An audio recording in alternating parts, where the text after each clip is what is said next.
بھارت میں خاصی اس پہ تنقید جو ہے وہ سردار، لیکن ایک میں جنگ کے حوالے سے یہاں کہ امریکہ نے جو جنگ آغاز کیا اسرائیل کے کہنے پہ یا اسرائیل کے ساتھ مل کر، اس وقت جس صورتحال میں امریکہ جنگ میں ہے،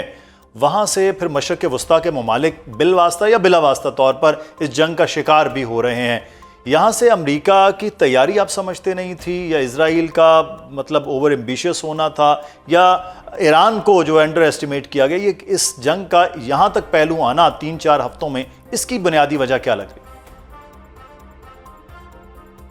ہے؟ یہ بحث امریکہ میں ہو رہی ہے بڑے زور شور سے، خود ٹرمپ کی جو اپنی ریپبلکن پارٹی ہے اس میں ہو رہی ہے، ڈیموکریٹس میں ہو رہی ہے، اور عام شہری جو ہے اس بحث میں شریک ہیں، اور وہ سمجھتے ہیں کہ وہ ایک مفروضہ یہ ہے، بلکہ یہ کہ اس کے بارے میں لوگ شواہد بھی دیتے ہیں کہ وزیر اعظم نتن یاہو نے صدر ٹرمپ کو بہکایا اور کہا کہ جناب یہ تو چند دنوں کا معاملہ ہے، آپ فتح کر کے واپس آ جائیں گے، جس طریقے سے گزشتہ برس آپ گئے تھے، آپ نے جو نٹینز، فردو اور اصفہان کے اوپر حملے کیے تھے، اور اس کے بعد جو ہے آپ نے اوبلیٹریٹ کر دیا تھا، اس مرتبہ جو ہے جو ہی آپ حملہ کریں گے اور اتنی شدت سے حملے کریں گے، اور ہم 2 پرونگڈ حملے کریں گے، ایک اسرائیل کی طرف سے اور ایک امریکہ کی طرف سے، تو اس کا نتیجہ یہ ہوگا کہ ایران کے اندر سے جو ہے بہت وسیع پیمانے پہ احتجاج ہوگا، اور وہ اس حکومت کا، اس نظام حکمرانی کا جس کو ولایت فقیہ کہتے ہیں، اس کو ختم کر دیں گے، اور ایک نیا انقلاب آئے گا، اور اس انقلاب سے ابھرنے والی قیادت وہ اسرائیل اور امریکہ دوست ہوگی۔ یہ وہ بنیادی مفروضہ تھا۔ باقی یہ ہے کہ ان دونوں ممالک کے، یعنی ان تینوں ممالک کے، دونوں ممالک کے کہنا چاہیے، اسرائیل اور امریکہ کے، ایران کے ساتھ اختلافات بھی ہیں، جوہری پروگرام ہو۔ آپ دیکھیے کہ یہ ایجنڈا جو چل رہا ہے وہ اسرائیل کا چل رہا ہے، یعنی جوہری پروگرام کے سلسلے میں امریکہ کو بھی تشویش ہے اور اس وہ محنت کرتا رہا ہے، لیکن جو باقی دو ہیں کہ جو اس کی میسائل کیپیسٹی بالکل ختم کر دی جائے، اور عباس اراغچی ان کے وزیر خارجہ نے کہا کہ اگر ہم میسائل ختم کر دیں گے تو ہم تو اس مرتبہ دفاع بھی نہ کر سکتے، اور دوسرے انہوں نے کہا کہ جو ان کے علاقائی حلیف ہیں ان کو ختم کر دیا جائے، جس میں عراق میں جو ہے پاپولر موبلائزیشن فورس ہے، اس حزب اللہ ہے، لبنان میں حماس ہے، غزہ میں، اور ہوتھیز ہیں یہاں معاف کیجیے گا یمن میں۔ تو اس لیے یہ ہے کہ یہ سارے کا سارا اسرائیل کا ایجنڈا چل رہا ہے، اسرائیل کا بہت سر و رسوخ ہے۔ آپ کے سوال کا میں یہ جواب دیتا ہوں کہ کچھ غلط اندازے ہوئے، لیکن امریکہ کی قیادت نے اسے کسی طریقے سے جو ہے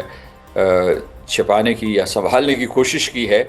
ان کے اوپر پریشر اس وجہ سے بھی آیا، اندرونی پریشر کی شاید وہ اتنی پرواہ نہ کرتے، کیونکہ وہ اپنے مخالفین کی بات کو قابل اعتراض نہیں سمجھتے ہیں۔ ان کا اصل مسئلہ جو بین الاقوامی منڈیوں میں بحران پیدا ہوا ہے، جو تیل، گیس، فرٹیلائزر اور اشیاء خوردنی جو ہے، ان کے اوپر جو ہے جس قسم کی ایک افراط زر کی کیفیت ہے، اور یہ بھی ہے کہ کساد بازاری ہو سکتی ہے، پوری کی پوری جو ہے معیشت جو ہے، عالمی معیشت جو ہے وہ سست ہو سکتی ہے۔ تو اس وجہ سے جو ہے ایک صدر ٹرمپ کے اوپر بہت دباؤ ہے۔ انہوں نے اپنے حلیفوں سے بھی مشورہ نہیں کیا تھا، حالانکہ، اور پھر جو ہے یہ کم از کم یہ جو خلیجی ریاستیں کہتے ہیں کہ ان سے بھی مشورہ نہیں کیا گیا تھا، بلکہ انہوں نے یہ صلاح دی تھی کہ یہ جنگ نہ شروع کریں۔ تو اور اس صلاح کے باوجود جب انہوں نے یک طرفہ بغیر کسی کو نوٹس دیے حملہ کر دیا، تو خلیجی ریاستیں جو پھل پھول رہی تھی، جو ایک قسم کی خوشحالی کا گہوارہ تھی، وہ ساری کی ساری ریاستیں میدان جنگ بن گئی ہیں، اور مغربی یورپ جو ہے اس میں یعنی ایک پوری توجہ یوکرین سے ہٹ گئی ہے۔ روس کے اوپر جتنی معاشی پابندیاں تھیں وہ ختم کر دی گئی ہیں، تیل خریدا جا رہا ہے، اور یہ پوری کا پورا عمل جو ہے وہ اس کے لیے بہت منافع بخش۔ اس سارے معاملے میں اگر پوری دنیا میں امن کے لیے جو معاملہ ہو رہا ہے، جو کوشش ہو رہی ہے وہ ثالثی کے لیے، کچھ ممالک اور ہیں پاکستان سمیت، لیکن آپ نے اب گزشتہ روز سے بھی دیکھا، مسلسل خبروں میں چل رہا ہے کہ بھارت کی جانب سے یہ کیوں اب اتنا زیادہ واویلا ہو رہا ہے؟ ایک طرف امن کی کوششیں اگر پاکستان کر رہا ہے، پورا ایک پروپیگنڈا نیٹ ورک سٹارٹ کر دیا گیا ہے، ٹویٹس کیے جا رہے ہیں، سوشل میڈیا اکاؤنٹس ہو رہے ہیں، میڈیا پہ ہو رہی ہے، ایون جے شنکر کا بیان آپ کے سامنے ہے۔ یہ کیوں درد وہاں کیوں ہو رہا ہے؟ وہ چاہ رہے ہیں کہ جنگ ہی لگے رہے اس سے پورے خطے میں۔ جے شنکر انہوں نے اخلاقی گراوٹ کا مظاہرہ کیا ہے، اور اس میں وہ غیر سفارتی اور بازاری زبان استعمال کی ہے۔ ٹھیک ہے، ایک بڑی ریاست ہے ہندوستان، ٹھیک ہے، ان کی پالیسیاں انتہا پسندانہ ہیں، لیکن اس کے باوجود میرا خیال ہے ان کے وزیر خارجہ کو اس قسم کے الفاظ نہیں استعمال کرنے چاہیے تھے. اس سے پاکستان کو کوئی ضرب نہیں لگتی، کیونکہ پاکستان اس وقت بہت ہی حساس اور اہم ذمہ داری کو نبھا رہا ہے، اس سے کوئی فرق نہیں پڑتا، وہ یہ کہتے رہیں. لیکن آپ نے دوسرا سوال اٹھایا کہ وہاں جو پروپیگنڈا کیا جاتا ہے، اس کی دو تین وجوہات ہو سکتی ہیں. پہلی وجہ یہ ہے کہ پاکستان کو جو یہ مقام ملا ہے اور جو مقام ملتا چلا آ رہا ہے مارکہ حق کے بعد، اس سے ہندوستان بوکھلایا ہوا ہے، بے چین ہے، پریشان ہے کہ اس کے ساتھ ساتھ اس کی سیاسی تنہائی ہو رہی ہے، جو واشنگٹن میں نے خود مشاہدہ کیا تھا جب میں وہاں سفیر تھا بائیڈن ایڈمنسٹریشن کے دوران. تو ان کی ریڈ کارپٹ پذیرائی ہوتی تھی، لیکن اب جو ہے ان سے پوچھا بھی نہیں گیا، نہ اس جنگ کے بارے میں نہ ان کو کوئی رول دیا گیا. دوسرا یہ ہے کہ یہ ہو سکتا ہے کہ یہ ان کا اور اسرائیل کا مشترکہ ایجنڈا ہو، کیونکہ اسرائیل جو ہے ان کی مساد اور رو جو ہے ان کے آپس میں بڑے گہرے مراسم میں تعلقات ہیں، مشترکہ پروجیکٹس بھی بناتے ہیں. تو یہ ہو سکتا ہے کیونکہ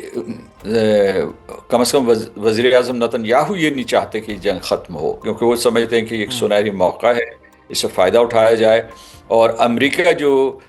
پیچھے کی طرف ہٹ رہا ہے اس کی وجہ سے اسے بہت تشویش ہے، لہٰذا وہ اس وقت اوور ڈرائیو میں ہیں. وہ یہ تقریباً 10 دن جو ہے ان کا بہترین استعمال کرنا چاہتے ہیں. آپ نے ابھی جو ہے اپنے ابتدائی تعارف میں یہ کہا تھا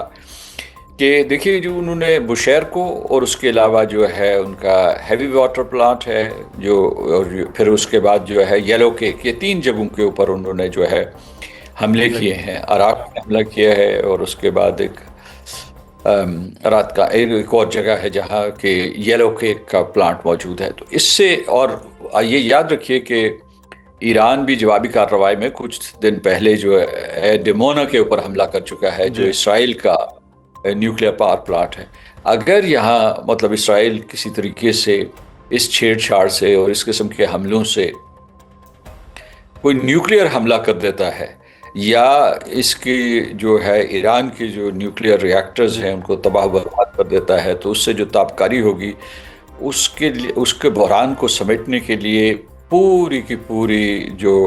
بین الاقوامی برادری ہے اس کے پاس استعداد نہیں ہے، صلاحیت نہیں ہے. یہ ہو سکتا ہے کہ یہ کووڈ-19 سے زیادہ خطرناک صورتحال پیدا ہو جائے. صحیح. یہ بہرحال المیہ ہے، اس سے پہلے پوری دنیا کی طاقتوں کو بھی اس عمل کو روکنا ہے اور پاکستان اس ثالثی کے لیے کوشش بھی کرے. بہت شکریہ سردار مسعود احمد خان صاحب ہمارے ساتھ موجود ہیں، پاکستان کے مستقل سابق مندوب، اقوام متحدہ سابق سفیر. مشرق وسطیٰ میں جاری جنگ کے باعث پاکستان ایک بار پھر نازک معاشی موڑ پر کھڑا ہے.